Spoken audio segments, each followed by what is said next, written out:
Hopefully you're doing well no matter where you are on the planet. Getting kind of crazy here at the Bisimoto headquarters in terms of catching up with the year. I'm going to SEMA, it was quite hectic. And now we're taking care of clients as we speak. Thanks so much for the thumbs up for whoever did that. Appreciate the love and hearts as well. And it's quite cold here in Southern California, especially here in Ontario.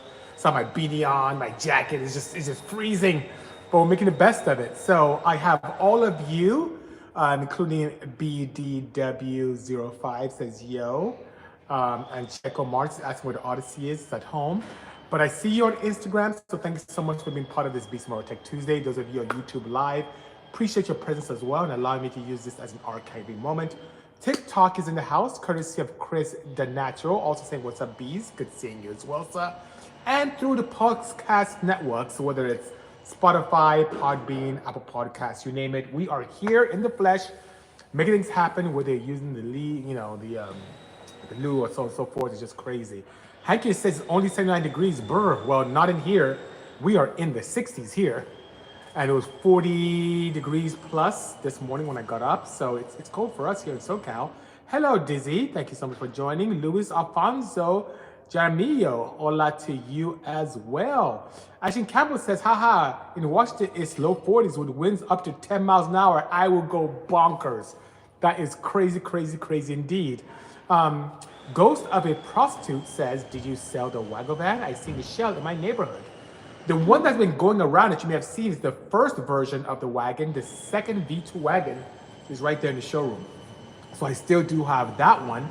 The first generation wagon was the D16 Z6 setup. That was a single cam, front wheel drive, big turbo. It had a Z6 gearbox as well.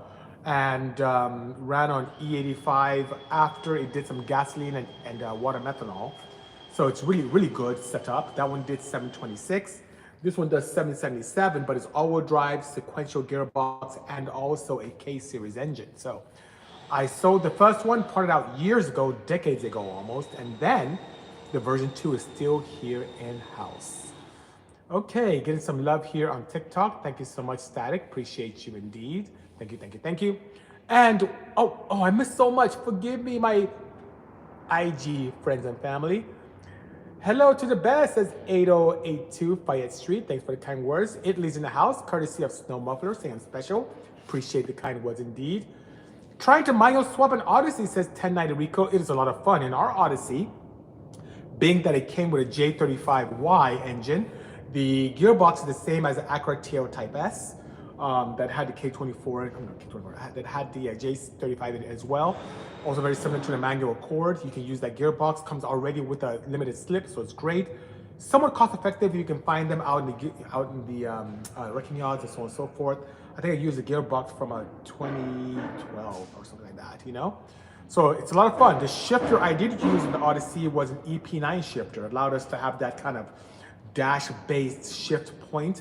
We can make a bracket to kind of fit it into the factory location for the shifter on at least our 2014 Odyssey. Nessie Santana says, BC's the man. Thanks for the kind words. Appreciate you indeed. Thank you, thank you, thank you. Hey, BC says, Warrior Fella on YouTube. Greetings to you indeed. Saw your 935 at Grid Life. Lime Rock says, Bull Racing. Yes, you saw it there. The blue one, which is actually, I think you see the tip of it right here. That was brought out to Grid Life courtesy of our friends at Toyo Tire. So thank you, Toyo, for giving us that opportunity. Bisimoto is where they do the best tunes, says Kid Toe. Thank you so much for the kind words. Appreciate that indeed. Still build Honda, says Aaron Hobb. Yes, I do. As a matter of fact, the Odyssey is at the residence. The wagon is here. Just for this past SEMA, which happened first full week of November, last month, I built a 2024 Honda Prologue for American Honda. We're in conjunction, of course, with Bisimoto, making it very lifestyle, very cool, very demure, very mindful. So it's good. The best says Jold S56. Thank you so much for the kind words. Linda Kobe says Joe Old 56. Yeah, good catch there. That is a 1958 or 57 Volkswagen bus that we converted to EV, 450 horsepower of madness. the client wanted to update his suspension, so we had the opportunity to really incorporate some really nice independent rear suspension with double A-arms. We did the front, so everything is proper now. All we're waiting for are wheels, and that thing can come down on the ground. It has an airbag system. We're gonna update the airbags as well, and it's good to go. But right now, it's good running and fantastic. Good catch indeed. Patman13 right here on Instagram says, Wagwan, we ever gonna see an off-road rig? Yes. I'm in talks already with a major OEM. We'll see what happens, hopefully sooner than later. Let me get that rat stanza for my eBay radiator. I have no idea what you mean, NWR Fast, but please let me know. Let's see. Your EF wagon is my dream. Bill, not quite that extent, but yes, that's Technical Family from TikTok. Thank you so much. I wanted to really build the first wagon as a proof of concept in building a small displacement high horsepower setup, courtesy of a build that we did for Super Street that was sponsored by Castro Syntec back in the day. There's a big competition between different magazine publications under the Source Interlink umbrella. And then Super Street chose me, my little shop, Bisimoto, back in the day, far back in 2008. We didn't win the horsepower per liter competition because our friends from, what's the company out in Illinois? AMS. They won because they built pretty much a full drag setup, and we wanted to build something very streetable. And since one of the employees there talked crap to us, I decided to show what we can do. Instead of a natural aspirated F series, we built a boosted D series, and it just broke the internet. It was absolutely fantastic indeed, you know? Thank you so much, Tanaka family, for the badge. Appreciate that indeed. Very, very kind of you. Appreciate you, appreciate you, appreciate you. Nice Super 7 says Hondoist. Good catch. That is owned by a gentleman by the name of John Craftshick. He came here a few years back because he wanted to update from carburation to fuel injection. We converted to a full sequential injection. They said, you know what? I want to go full EV. Now it's a setup ready to go, running and everything. I did add another battery pack to his setup to give him a little bit more range and power. So I had to modify the BMS, sent it back out to Orion to get some updates to it to allow for monitoring of a lot more cell count and health. So that being said, the original module didn't allow me to do that. I had to expand to a 36 cell module. And now we're good to go. That BMS comes in tomorrow. Put it in, I'll take the vehicle over to DMV, get it certified in California for full EV, and we are good to go with the client. You have a nice Christmas present. T-Bills DC5 says, ABC, good seeing you. And Shifter says 1090 Rico. I guess I may have already answered that, but I use an EP9 Civic shifter, which sits pretty much on the dash and lends itself, very well to implantation into the dashboard of the Odyssey to be very natural. So when you're driving Odyssey, you can easily naturally go to the shifter to shift the 6-speed gearbox, which is back on the gearbox I use, which is the Acura TL Type S. That 10 Gen says it's 5W30 still in back order. Yes, it is. I have some 020 here, some 1040, some 30 weight braking oil, 40 weight braking oil, but I do not have any 530 at this time. You're the dude from the Netflix show with the minivan as Leaf Toker. Yes, it is I in the flesh. Absolutely. Thank you so much for joining, and hopefully you enjoyed that show. I see you working on batteries, says ITB Kevin. Yes, petrol, battery, plaid, battery, petrol. So yes, I am. For those of you who don't know ITB Kevin here on IG, great friend, has a sick 4-door Civic. Also a fellow, how should I say, ammunition head who loves firearms, which he got me into, which I'm starting to enjoy quite a bit as well. So thank you so much, Kevin, for being a great friend. We need to go out shooting sooner than later. What are your thoughts on boosting an NSX, making it a daily driver? Could it be done? I don't really see many boosted NSX. It says Jersey Drew. Jersey Drew, you must not be in SoCal, because in SoCal, there are tons of NA1s and NA2s that are boosted. Tons of those NSXs. There's a company called HQ. They do a smashing job. A lot of those cars tune out here as well. And yes, it actually makes the NSX, was it NA1 or NA2, where the power matches the looks. I mean it. The NSX is classic, looks modern even by today's standards. Absolutely beautiful setup. The C series engine is quite formidable with the titanium rods, just has a lot of potential. You can do 450, 480 to the wheels all day, all night reliably on a factory gearbox and factory internals and just have a blast. You can run an ethanol, which I love to do because it's a lot more environmentally friendly. And that's the way to go. So that being said, yes, you can. If you have any questions on where to go, DM me and I'll send you the insight on those guys, especially if you're in SoCal. Will you take on an Odyssey? When can I drop it off? It says 1090 Rico. We could, but right now we're kind of slammed. It won't be until early New Year, so let me know. Kevin says we need to get together soon. Absolutely. I enjoyed our time together last time. Let's make it happen. It's getting cold again, isn't it? Kevin, last time we went out there, it was really cold. I think it was even sprinkling. And now I have an SUV. I have an EV SUV with Honda that will be easier for me to navigate the terrain. I still may take the Dodge truck. Anyway, we'll see. What do you think of the LS430, says Leaf Toker? I think it's a great setup. Has a lot of potential. I've seen some people even put one UZs in it and go to town. So yes, I like 430s indeed. Any D-Series cams available anymore? Yes, Honda is. How do you say it? Honduras? Anyway, how do you say it? Yes. Whether it's the D-Series that's non-VTEC, like the Y7s or A6s, or even the twin cam A1s. Whether you look at D16s, D6s, I think we have level 2s in stock here, which is one of the most popular grinds. D16 Y8s, ZC twin cams, ZC single cams, D15B VTECs. Yes, on the website, you'll see tons. If any challenges, DM me and I'll get you set up. Your Odyssey was truly inspired, says Riley Johnson on TikTok. Thanks for the kind words. Appreciate you indeed. Appreciate you. Let's see. Oh, it's a 2015 Odyssey. All right, good year. I like that. I like that body style a lot. How's the new Insight coming along? Slowly but surely. Same but different, but should be a lot of fun and much faster when we're done. Would you ever build a Civic FD1 or 2? It really depends on American Honda. I really love building for manufacturers something old and something new. And the FD1 would be a great way to go about it, but I haven't given it much thought with the team at all. And I'm talking about the only real NSX, NA1, NA2. You are against NCs. NC1s are awesome.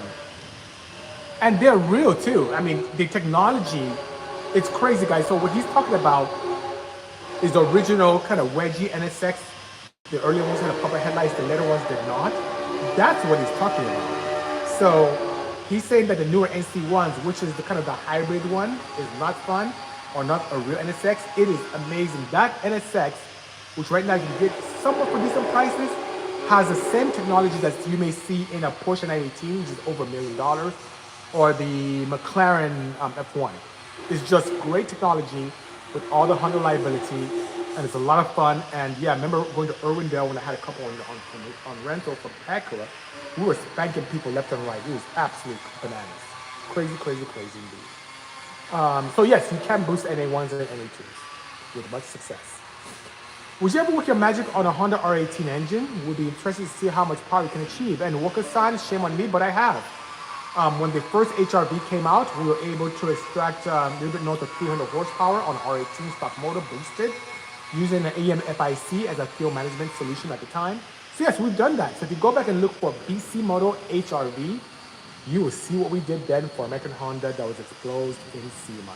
Gillian Ross, good seeing you, sister. Gillian Ross is a fellow enthusiast who I tend to run into at events all over Southern California, saying I hope everything's well with you. Things are great, sister, and hopefully you had a pleasant Thanksgiving as well.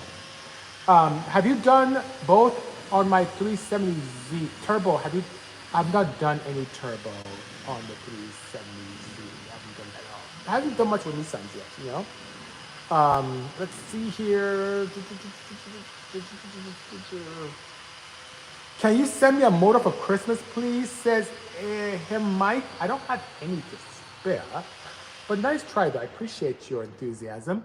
I appreciate your information. I'm located in South Florida, says Drizzy Drew. My pleasure indeed. And be safe out there. I love going to Florida. I'll probably be there in February next year. It wasn't that cold, says Kevin. Yes, it is. It is. Any interest in tuning the Honda E? Absolutely. Tons of interest. Tons of interest indeed in making that happen. Let's see here. This is the man, says Bisa1ZZ. Thanks for the kind words. Q7, 2.0 and 3.0T. Both have great opportunity, but of course I love the displacement of the 3.0. because you get a lot more torque and have a lot more fun. Would you ever build a 6-speed swapped ISF? Depends on my relationship with Lexus, which at this time is not very strong. If that happens, I wouldn't mind doing that without qualm whatsoever. I would actually love to do that. I have a 745 twin turbo 370Z. That is great. I love high horsepower cars. I'm surrounded by tons of them. I have the Plaid here, which is over 1,000 horsepower. I have a 920 horsepower twin turbo 935 right here next to me as well. I love fast cars. They're just absolutely fantastic. Love it, love it, love it, love it. And then the one thing I really want to talk to all of you, friends and family, is as we continue to build some great things here, as you can see, there's a lot of variety around me here. There's a twin turbo 935 Tribute. There's a beautiful 930 that's being worked on right now that's going full EV. There's a bus, there's a Caterham Super 7, there's a Boxster, there's an old school Rolls Royce right there, there's a Plaid right here next to me. The only way we can really do some really great things is if we have the opportunity to design, and before we put it in service, we have the opportunity to 3D print and test and make sure everything goes proper, especially with something as simple as charge ports. One thing that we have our claim to fame here at Bisimoto that allows us to do some wonderful things for our clients is that we do incorporate fast charging on all our EVs. A lot of people tend to complain sometimes whether they have experiences with EVs, which is rare, but mostly those who don't ask that question a lot. BC, how do you go about range anxiety? You have your cars, you build them to do 100 to 150 mile range. How do you do that? Well, fast charging allows me to go from 0 to 100 in less than 30 minutes. And how do we do that is by using everything from CHAdeMO to maybe even CCS. And as we do that, and we build apertures to kind of make the cars look semi-factory without kind of cutting or cutting at all, we have to be able to make sure that the charge port is ideal to allow the receptacle or the charge plug to fit in properly. So we would do things like this where we 3D print the nozzle of a CHAdeMO or the nozzle of a CCS to make sure we clear. And that bus is a perfect example up there that with its fast charging, we initially just fit in everything into the factory glass, the gas stool. When we printed this and put it in, it was contacting. So we had to kind of redesign the mount to allow us to do that. So imagine building something all the way through and then it didn't fit properly and then you have to cut everything up again and get it repainted. So that being said, 3D printing allows us to really do some experimentation. It saves a lot of time and resources by making sure we do something proper here. It's just been a godsend to us here. And for those of you who know what 3D printing is, it's where you use a filament. It's like very thin, it almost like a wire. It's even thinner than this, a very thin filament that is made of either ABS, PLA, carbon fiber even, and then it's extruded through a hot nozzle and then laid down on a bed, and then with a program is able to recreate something this semi-solid, which is quite nice, and has some integrity to it, right? Has some good integrity, and it's quite strong indeed. If it's something that doesn't get a lot of stressors, like I've done 3D cup holders that in this car, it's my other Porsches, I just put in service immediately. If it's something that exceeds a lot of heat cycles or strains, like even an axle stub, we'll put it in, make sure it fits, and then have it made out of 300M, and it goes in service without having to manufacture and have big challenges, you know?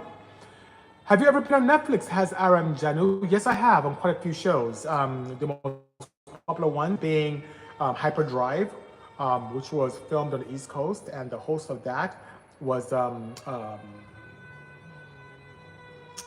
let's see here, what was his name? Rutledge Wood, yeah, Rutledge, who also drove my vehicle on Top Gear USA, the Odyssey as well. We're also on Fastest Car, first season of Fastest Car, first episode, I believe. And that's why I love your lives, BC. You not only talk about internal combustions, but incorporate EVs as well. That doesn't get much love, that's correct. And once again, I don't like any just putting around EVs. All the EVs here was from the factory kind of base Plaid to the bus. They're all lots of fun, almost terrifying fun, which is what I like. If you're not on the edge of control and not having control, it's not fast enough. I love it. I love it. SMS design and performance says EVs need to fake fuel fumes or something. I beg to differ. It's like saying internal combustion when it first came out needs to smell like manure from horses. Funny fact. Horsey Horse, there's actually the first few cars that were manufactured had a horse head on them, so the other horses won't be spooked, and so that drivers could feel comfortable because they're always used to seeing the back of a head of a horse. So it's weird. SMS design performance, I was kidding. Yeah, okay, that's good you're kidding, but there was some logic to what you said because many times us humans were very slow to change. So yes, early automotive vehicles that are internal combustion actually had a horse head on them to make it feel comfortable for the drivers and other horses on the road. Crazy, right?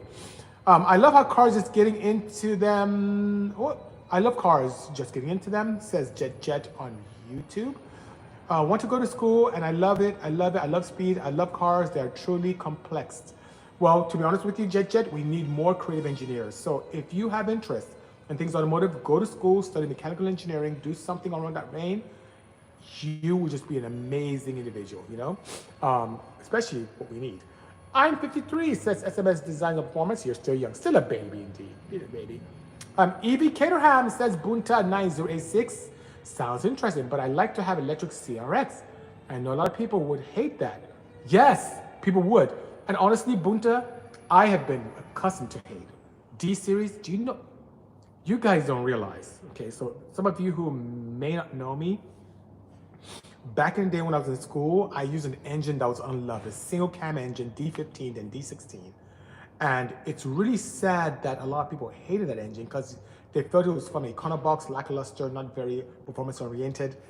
I, as a student, couldn't afford to go to a B-Series swap, which is the hot thing to do. It's like either the Acura Integra or the Del Sol, swapping into your Civic or CRX. It was like $6,000. I was a student, I couldn't afford that, and I wasn't gonna steal them. So that being said, I stuck with my platform. But as I got more successful in making that thing get faster and faster, and I ended up eclipsing the D15 with 238 to the wheels on a dynojet, and I was running 10.7s and just breaking records and winning races, I used to get a lot of hate. So Bunta, I'm used to that.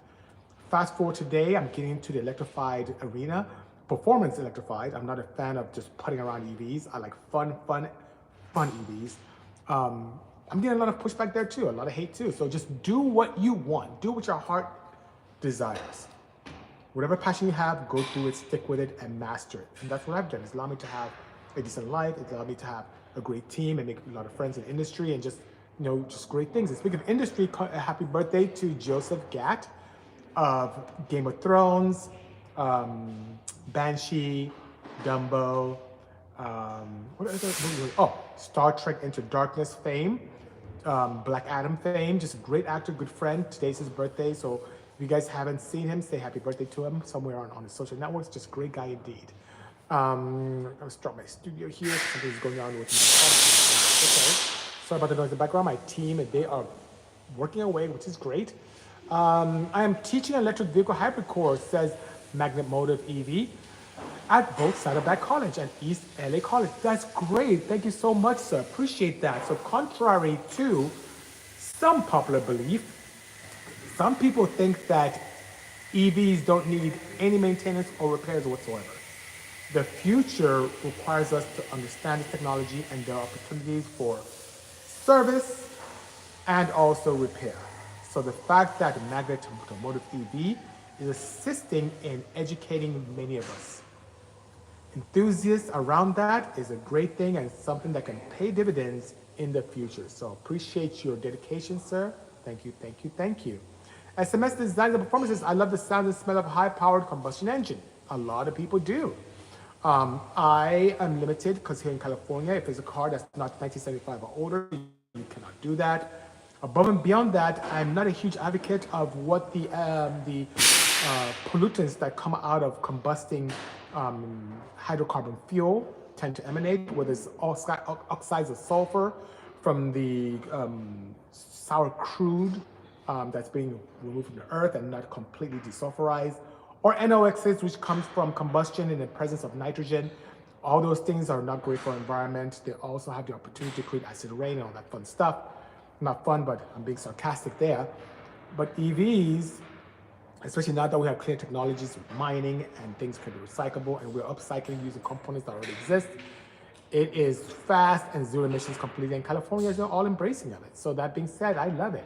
I love them all. As you see, I'm surrounded by a variety of vehicles. I have in this shot alone, there are 3 petrols and 4 EVs. It's good, it's good. Do you have any VW, says the bug man. I don't own any, but there's a bus right up there. And also on TikTok, Chris Cohen is saying, do you still have the Odyssey? Yes, I do. Have it at the residence on 1552s, running ethanol, which is a great setup. Love, love, love, love, love, love, you know? I still run singlecam because of guys like you, says Bunta9086. Thank you. Stay with it, sir. And if you really want to go hardcore and you haven't already, F22A, that engine is cost effective and is a monster. It's like the car has a soul to me, says SMS Design Performance. And you know, it's so funny that SMS Design Performance talks about soul. I'll tell you guys a little bit of story. I used to say the same thing about EVs, that they have no soul. They're like appliances, and not that I ever experienced it. I took what other people were saying and just regurgitating it.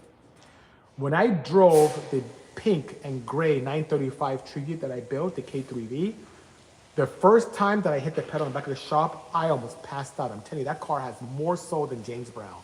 Absolutely fantastic.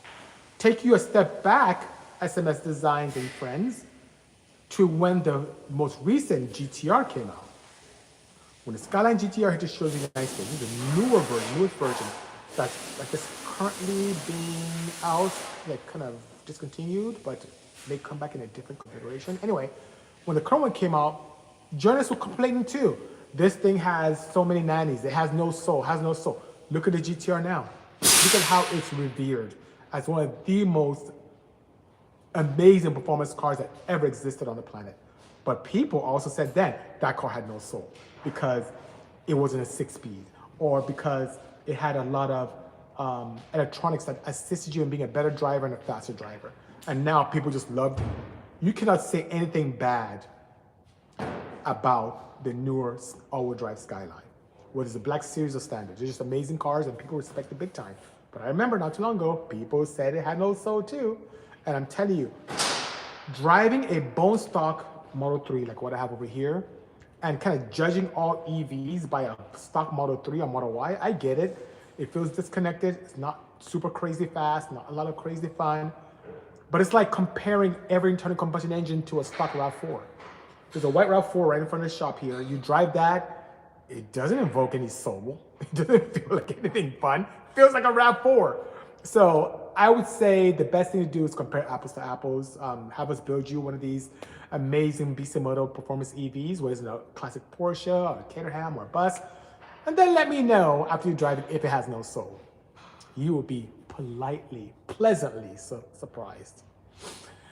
Team No Haven says, you think Tesla and integration with upcoming regulations will help or hurt the environment? Seems like US would lack infrastructure for the amount of EVs sold on the roads. So Team No Haven, I've talked about this quite a bit. It's very interesting what the next few months holds for us, because the president-elect that's coming on board in January did say that when he gets in office, or if he gets in office, you won't be able to even buy an EV. But you fast forward to today, him and Elon, the most wealthiest person on the planet, and the individual who made Tesla who it is today, and SpaceX and some other entities, they're like bun boys now, like really close, very, very good friends. And I foresee some very interesting things coming out of that. Now, to talk about the infrastructure, I beg to differ. Right now, the amount of EVs on the road are tremendous compared to, let's say, a decade ago. And what it has done, because there are so many EVs out now and manufacturers continue to produce them, it's created a very unique environment where battery storage, battery cells are becoming more cost effective. And that's actually helping utilities assist in storage. So during the peak hours of the sun, a lot of utilities, in our case, Southern California Edison, they have all these power banks where they store, and at night are able to discharge and allow us to be able to feed the grid properly without qualm. And that's above and beyond people like myself who have solar at home. Now, what's interesting is, even if every car on the road today starts using EVs, the infrastructure grid today can still handle it.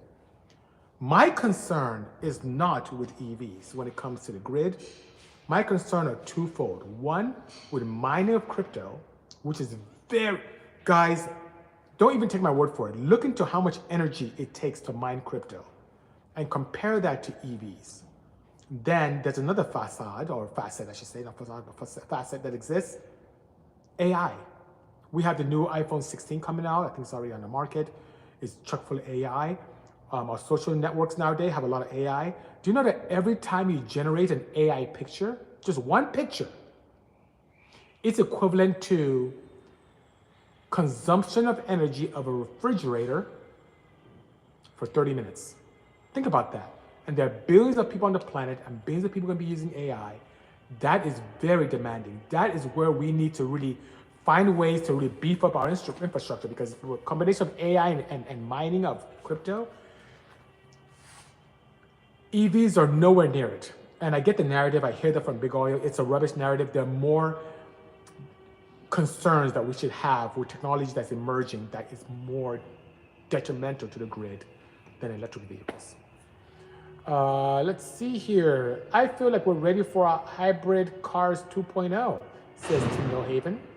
Oh, do share. Portable battery or hydrogen with biodiesel and or petrol. Portable battery or... I don't quite follow you. I have not been an advocate of EVs. My team and I, we had good discussions about that because I feel that is the worst of both worlds. You have a petrol setup and an EV setup in the same vehicle. When you're EV only, you're lugging around this internal combustion mill. When you are on gasoline only, the startup is very dirty and then you're lugging around batteries and an EV setup. I'm not a big advocate of that. The one thing that I'm kind of partially leaning to is this technology that's known as EREV within our industry. And that's where you have pretty much an electric vehicle, like any of these, like the red one or that, or the bus or that. And it has like a range extender, very small, efficient, either rotary engine that's really lightweight, or a 2 or 3 cylinder power plant that's really lightweight that can help charge the battery and extend it. So you can have all the benefits of the torque and fun of EVs. But if you need to travel very, very far, which many of us don't, and I'm speaking from experience because I have a 150 to 100 mile range, most of my performance EVs that way, and they're just grind, just like my Viper, right? So I'm more partial to that than a full-on integrated motor assist or certain wheels driven by EV, others driven by petrol. I just don't get that. I foresee the future looking more like horse racing, where ICEs may end up being a wealthy person's sport, but we're going to see a lot more hydrogen, a lot more EVs as time progresses. That's just my finger on the pulse on what I see coming up very soon.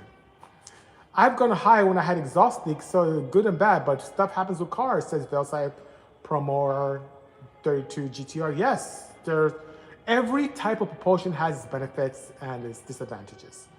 Internal combustion engine, especially nowadays, is quite ubiquitous to find fuel everywhere. We're lucky in the United States where fuel is not that expensive, especially as you move away from the California, go more mid-America. It's pretty cool. I've seen $2, $3 a gallon. Here we pay $6, $7 sometimes, $8 a gallon sometimes here in California, but it's still not as bad as places in Europe. The other side of that is that it is very flammable. You're literally sitting on a tank of explosive fumes and liquid.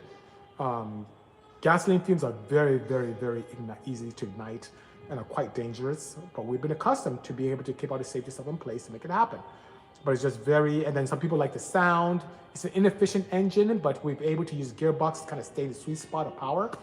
On the other side, we have EVs, which some people don't like the fact that the sound is not exactly the same as internal combustion. Once again, I'm talking about performance cars, because a RAV4, a Mitsubishi Colt, they don't sound that great, okay? So I don't see anyone saying, oh, I love this RAV4 because it sounds so, no one says that, okay?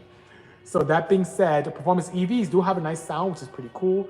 Some manufacturers have come to invoke, infuse some emotion using sounds that some people are accustomed to. I don't get it, but I appreciate the technology in that. And then the challenges with that is sometimes people have a hard time, especially if you're in a multi-unit dwelling and you don't have access to charging. That could be a difficulty if you're out and about and use a fast charge. There could be lines to charge. The infrastructure that's out there that's commercially available from Electrify America and ChargePoint, all those places, sometimes they don't work. So it can give some people some kind of a bad experience. I'm spoiled because just like my phone at home, when I plug in the charge, I plug in my car to charge at night, and it's no big deal for me. So being a homeowner, it makes life much easier for me, and I get that.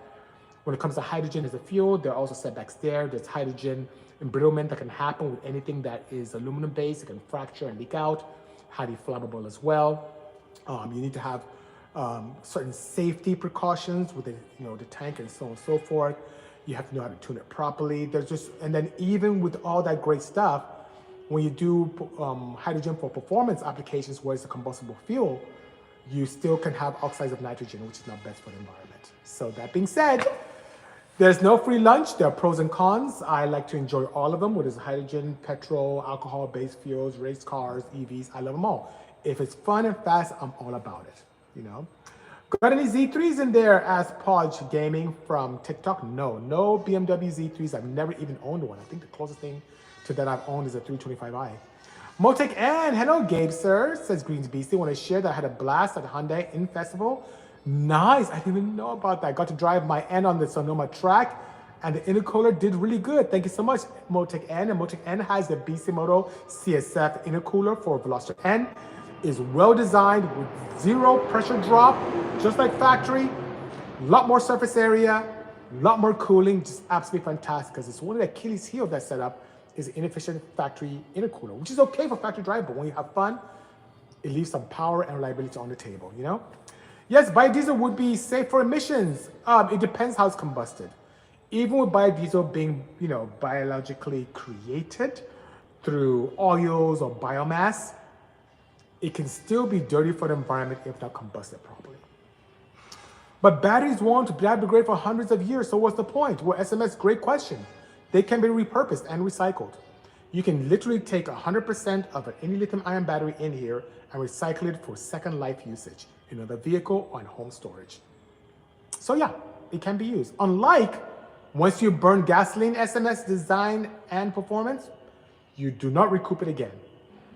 The energy, caloric content of the fuel is gone forever. You've used it to propel forward in a very inefficient package. Do you know that your 100 horsepower engine can actually make 200? Your 500 horsepower engine can make 1,000. Your 1,000 horsepower engine could make 2,000 if it was more efficient, but it's not. If you're lucky, you're 40 to 60% efficient in terms of what you get from the fuel you're consuming. And I'm aware of all these things.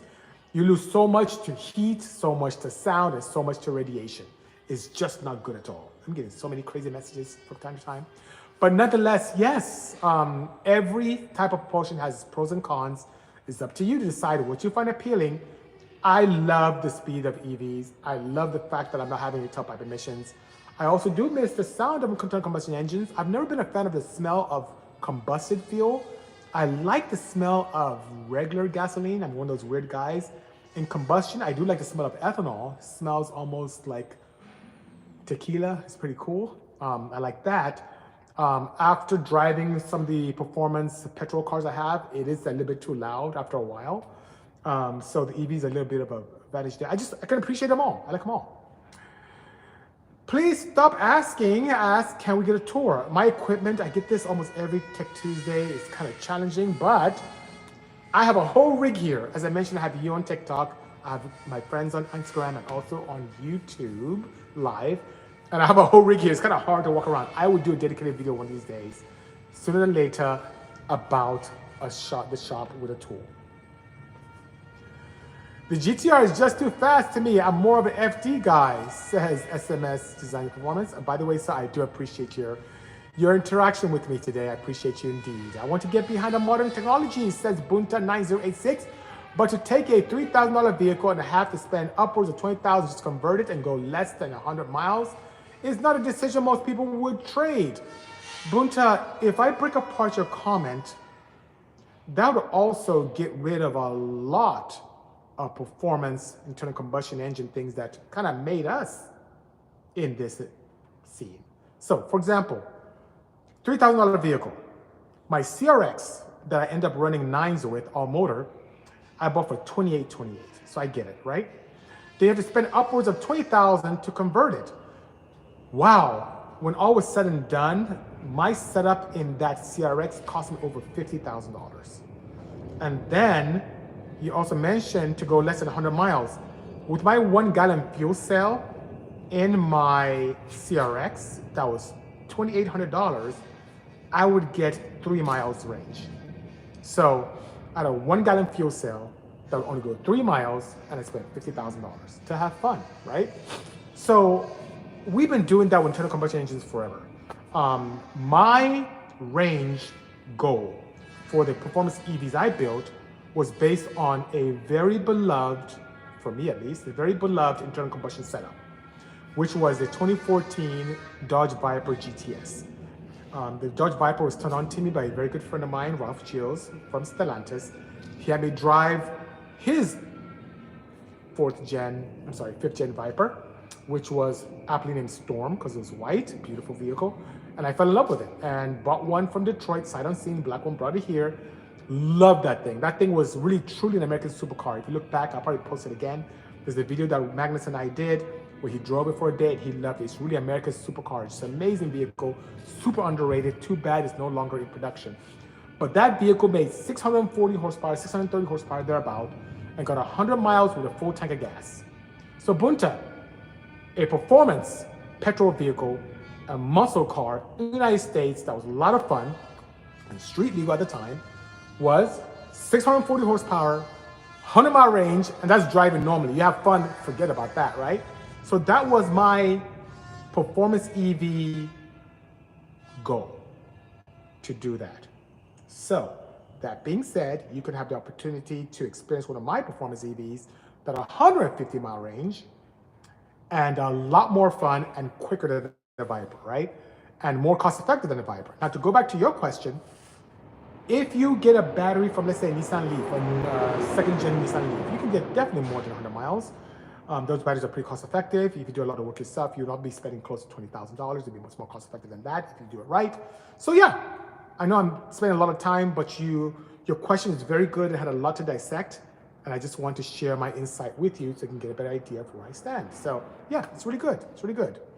Minerals are rare and expensive to pull from earth and to obtain raw, says Tim No Haven. Yes, and so is petroleum. You think of how much energy it takes to pull out petroleum from the ground and to refine it, and then to transport it in crude and to refine it again and to transport it to different stations. There is no free lunch. So I'm not a big advocate of picking and choosing things to make a point with an agenda.